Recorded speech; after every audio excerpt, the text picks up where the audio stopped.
ଆପଣ ଦେଖିପାରୁଥିବେ ମୁଁ ଏମିତି ଗୋଟେ ଜାଗାରେ ଅଛି ଯୋଉଠି ମସଜିଦ୍ ବି ଅଛି, ଦରଗା ବି ଅଛି। ଆଉ ପାଖରେ ମୁଁ ଆପଣଙ୍କୁ ଗୋଟେ ଜିନିଷ ଦେଖାଉଛି, ଗୋଟେ ଗଛ ଅଛି ଯେଉଁ ଗଛରେ ଆପଣମାନେ ସମସ୍ତେ ଜାଣିଥିବେ ପତ୍ର ହୁଏ, ଡାଳ ହୁଏ, ଚେର ହୁଏ।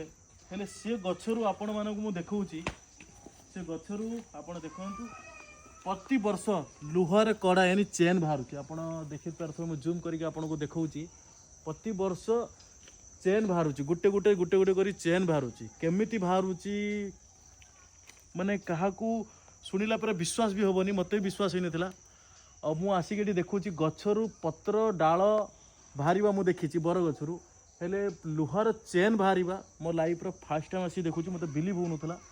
ଯଦି ତୁମେ ଚାହୁଁଛ ଭିଜିଟ୍ କରିବା ପାଇଁ, ମିର୍ଜାପୁର ଗୋଟେ ଜାଗା ଅଛି ମସଜିଦ୍ ପାଖରେ, ଏଠି ଦରଘା ଅଛି।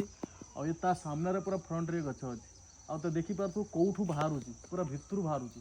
ଆଉ ପ୍ରତି ବର୍ଷ ଗୋଟିଏ ଗୋଟିଏ କଡ଼ା ବାହାରୁଛି। ତ ମୋତେ ଦେଖିକି ତ ବହୁତ ଆଶ୍ଚର୍ଯ୍ୟ ଲାଗିଲା। ଯଦି ତୁମେ ଚାହୁଁଛ ଗଛରୁ କେମିତି ଲୁହା ଚେନ୍ ବାହାରୁଛି, ଆସିକି ଏଠି ଦେଖିପାରିବ। ବନ୍ଦ କରିଦେ।